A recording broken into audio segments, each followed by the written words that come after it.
And welcome back to the final episode of Let's Play Air Fortress. Those cheeky bastards. Well, after going through the first 8 air fortresses, the game forces you into what's essentially the hard mode of the game, as you have to play through the same 8 levels again with an increased difficulty. All of the air fortresses have the exact same layout as before, but the colors are now swapped and they're now crawling with enemies. I mean, look at these guys, jeez. Apparently, destroying the air fortress the first time somehow caused them to start manufacturing even more robots. I guess that makes sense. I mean, they're going into panic mode. They don't want to lose again, right?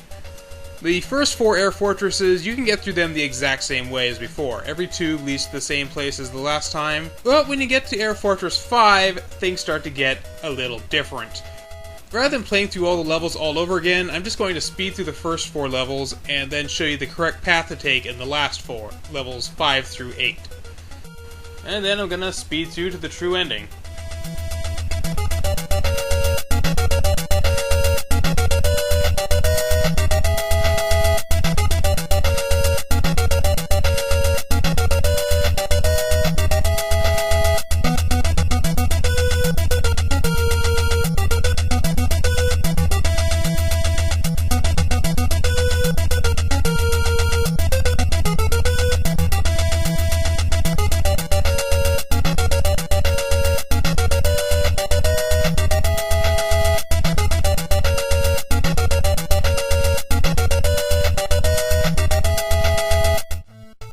In level 5, you'll face considerably more opposition when getting to the second elevator. Clear out as many enemies as you can getting there, and this time take the first exit and continue past where you found the escape pod last time.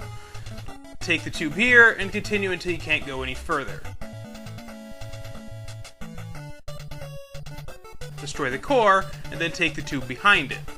Then go through once again to be taken back to the start of the level. From here, you can take the same path out once again to get to the escape pod. Hopefully, you'll have cleared out enough enemies from your first time through to make this trivial.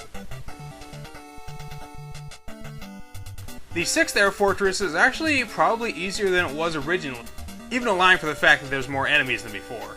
Go to the right from the start and go into the very first tube, and then go back into it repeatedly until you get to the core room. After you destroy it, go back to the tube and follow the fully linear path straight to the exit. Along the way, you're going to run into these shield generator guys, but you can't shoot them because they're recessed into the floor, so just turn around and shoot behind you and you'll be able to boost through. Don't worry about trying to kill them, there's no way to do that reliably. For the 7th Air Fortress, follow the linear path to the first fork and take the lower path. The last time we were here, we took the upper one and ended up there on the right with the crushers. The rest of the path is completely linear as long as you don't backtrack. After destroying the core, you'll want to head back the way you came and try your damnedest not to get killed on your way to the last tube. Like last time, you want to make sure you hold on to at least 1 bomb in order to make it to the escape pod. Finally, in the last Air Fortress. Seems like only yesterday I was here, doesn't it? Like last time, you want to avoid going down the elevator here. There's nothing down there that's worth your time. When you reach this elevator, take it as far down as it goes. None of the other paths here are of any interest to you this time. When you reach the bottom, go left 1 screen and then start heading up.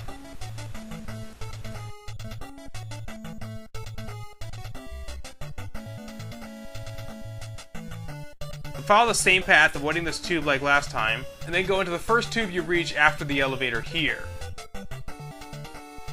This will take you back to where you originally came out while escaping the 8th Fortress last time. Continue through the path, avoiding the first elevator, and the rest of the path is linear until you reach the elevator past the 2 mini-cores. Take it down, and then the next one down. From here, the path is completely linear until you get to the core. The escape segment is actually easier than the 8th Fortress in the previous playthrough. You have to fight 2 of the giant robots, but the only path you have to remember is to take the right fork here, just after the elevator following the second robot. And there we go. That is Air Fortress. All we have left are the credits. Let's see. My review of this game. I'll admit, as a kid, I never made it too far in this game. I think the furthest I ever made it was the 4th Fortress, and then it all just got way too confusing. Actually, no, wait. I take that back. I actually did make it all the way to the 8th level, and I still remember that the password is SUGA, because it's sugar without the R. Although, Suga is actually the name of one of the developers. As it stands, Air Fortress is a hard game, but it's not impossible. It helps to have a walkthrough, or at the very least, you should be making notes as you play it. I mean, you should be making notes for any game you play, especially an NES-era game like this. So yeah, right there, Suga. But since they give you a password for every level, it's hard, but it's also forgiving, which I think is the best way to do a hard game like this. So it's a pretty good game, although they did kind of cheat us by having us play through the same 8 levels twice, but what are you going to do? They're trying to save space on the cartridge. Anyway, I'm going to be taking a week or so off to finish up some projects, and then I'll be back with a new Let's Play project. Air Fortress was a relatively good game, so next time, I'm going to play a shitty one. Take care, everybody.